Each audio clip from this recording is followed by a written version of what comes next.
My patient, Mr. X, 32 years old, hailing from Ukhia, Cox's Bazar, presented with us with the complaints of difficulty in swallowing for 6 months. Initially, he had difficulty in swallowing only for solid food, but for last few weeks, he could not drink water.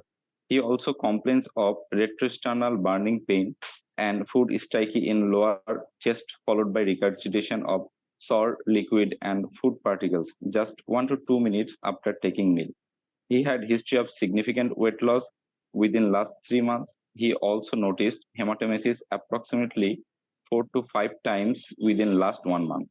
He had no history of melena, jaundice, cough, hemoptysis, chest pain, or bone pain. He also had no history of any corrosive ingestion or instrumentation. He used to take anti-ulcerant for 6 to 7 years due to features of GERD. His bladder habit was normal, but bowel habit was altered in the form of constipation. He had no past medical illness. He used to smoke cigarettes. On examination, patient was ill-looking, anxious, cooperative, not anemic, not icteric, no sign of dehydration, and his BMI was 17.4 kg per meter square. Echo grade 1, all accessible peripheral lymph nodes, including left supraclavicular lymph nodes, were not palpable. All other vitals were within normal limit. On abdominal examination, shape of the abdomen was normal, umbilicus centrally placed, inverted, vertical split, flanks were not full, no lump or organomegaly found. Tympanitic all over the abdomen, shifting downwards absent, bowel sound present. Both hernial orifices were intact. On digital rectal examination and other systemic examination reveal no abnormalities. So my clinical diagnosis is carcinoma lower end of esophagus. So why do you come to the conclusion that it is a malignancy? Because of patient is smoker with short history of progressive dysphagia, initially solid then liquid food. Food is sticky in the lower chest with regurgitation. And sir, he has also history of features of GERD 6 to 7 years, and he used to take anti-ulcerant. So I think this is a case of carcinoma lower esophagus. Even in achalasia cardia, patient will have a GRD like symptom initially. So how do you differentiate from achalasia cardia, this patient? Achalasia cardia, there will be dysphagia, but initially to liquid, then but there is a solid fast followed by liquid. The main differentiation between the achalasia and the yes, other cause of obstruction. Yeah, correct. Is there any features of some aspiration during sleep or any other things? Patient have chronic cough.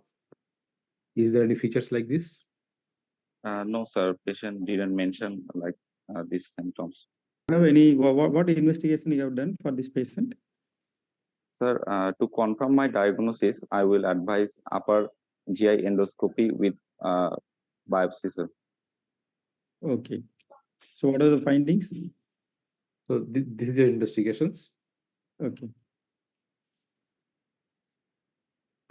So my upper GI endoscopy findings was suggestive of carcinoma involving lower end of the esophagus and cardia of the stomach.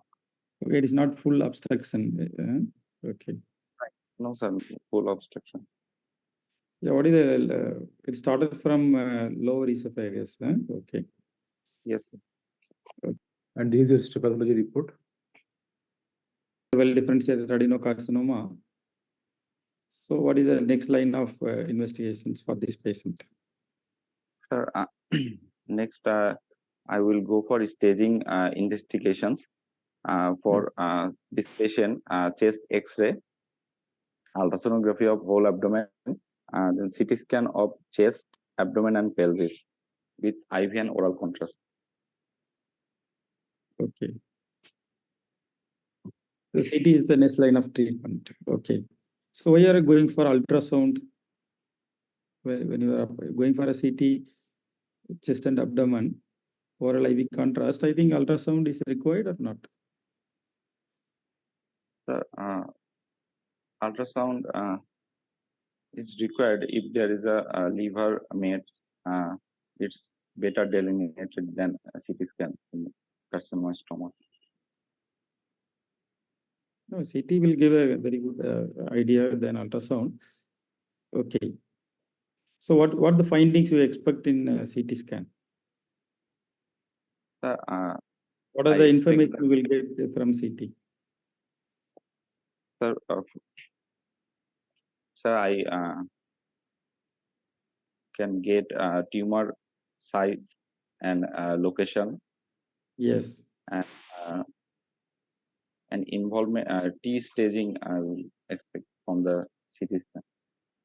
Okay. So mainly the And- size, length of the tumor, and then location, as you said, and then the lymph node status and surrounding infiltration, is there or not? Okay. Then what else? Any other investigation you go for this patient, or? Sir, can do PET CT also, sir, for distant metastasis. You want to do CT chest scan fast. Okay. That of CT chest. Suggestive of the crust of the lower end of the esophagus with extension through the cardioesophageal junction in the fundus of the stomach, no other abnormalities in the chest. This is the brief report of the CT scan chest. And after having these CT chest and the CT abdomen and the pelvis, then you want to do a PET CT. Sir,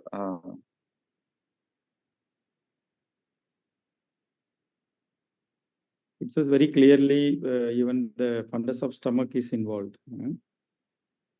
yes, sir. Yes, sir.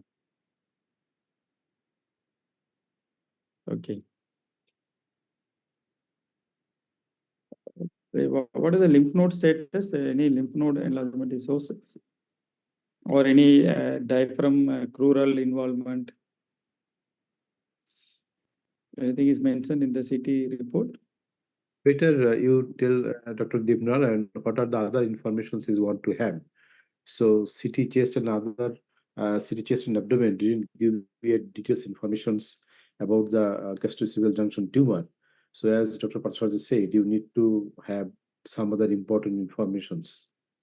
What are the other informations you really need to know from the CT scan? Sir, is there any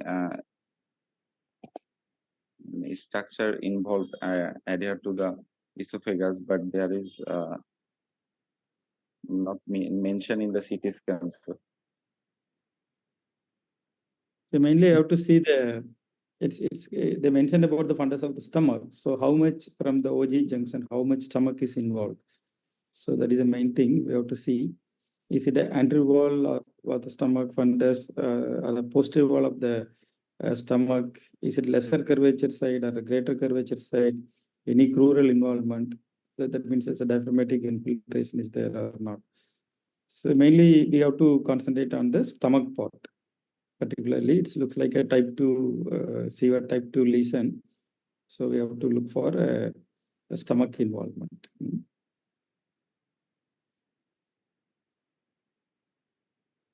Okay, then. Thank you, Dr. Patsharji. Thank you. Let's see. Any question from the student sides to Dr. Deepnarayan or to Dr. Patsharji? Any students? Dr. Hasan, any question up to this part? Yes, sir. I had a question. Yes, Rana. Sir, yes, sir. Sir, if I do CT chest, abdomen, and pelvis, do I need to do the chest X-ray and ultrasonogram of the abdomen? Is it necessary? No need. No, CT will give all the information. So no need for X-ray, chest, and ultrasound. Okay, sir. Thank you so much. Any other questions?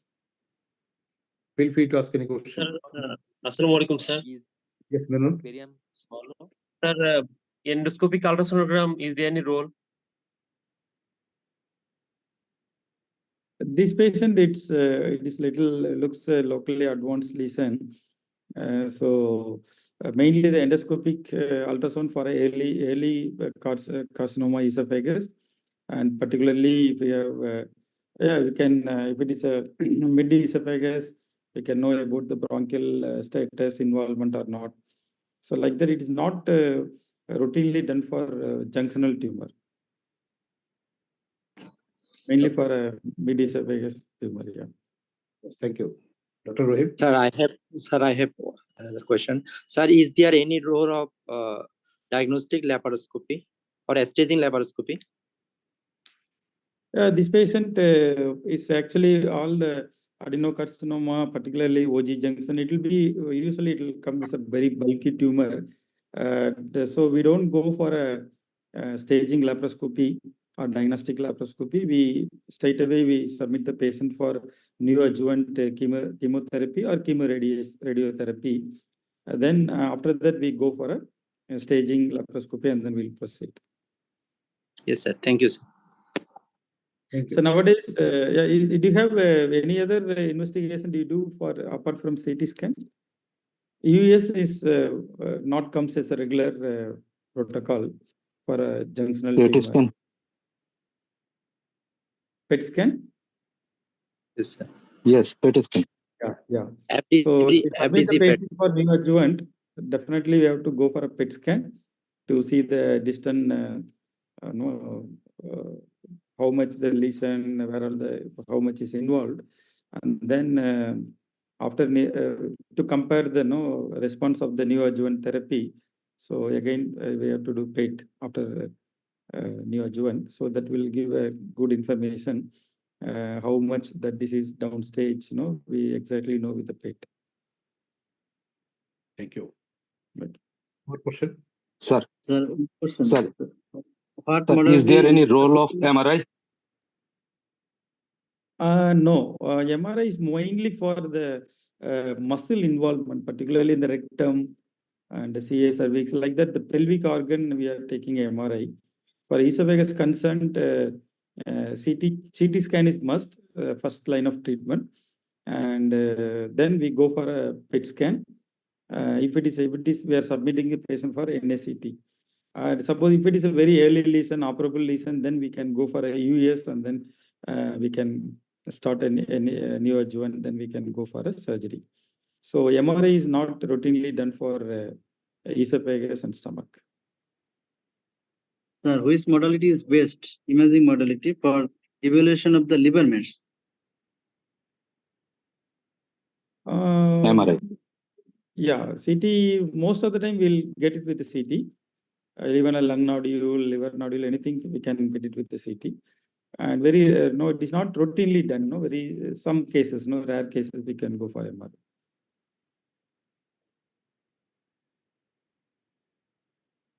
Okay, then we can proceed to our. What is your treatment plan now, Dr. Deepnaran?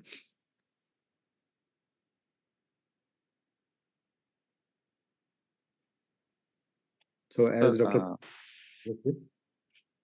What is your plan now? Should be managed by multidisciplinary team approach.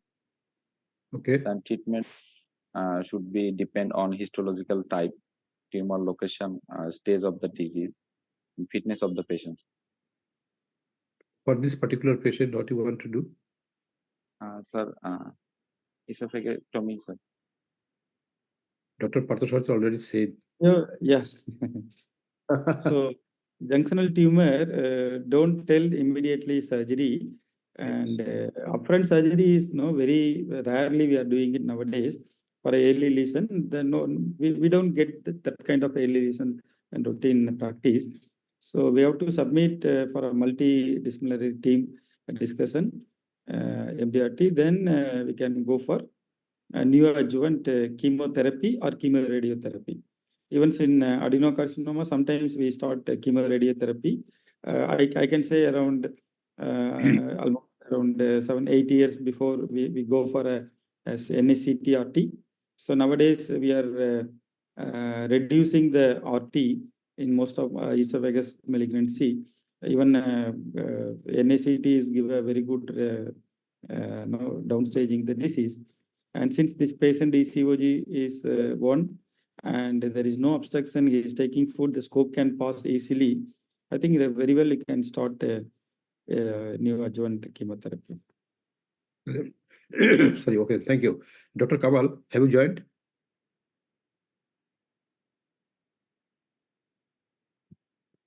Dr. Shuli Kamal has joined or not? Yes, Ajay bhai. Yes, welcome. I'm introducing to Dr. Parthasarathi, our oncologist, Dr. F.M. Kamaluddin. He is a very good friend of PGS Academia. And Dr. Kamal, Dr. Parthasarathi from GEM Hospital, he is the GEM of the GEM Hospital, has joined us. Really, I got to the GEM of the GEM Hospital. So have you heard this patient about the patient LE, lower esophageal junction tumor?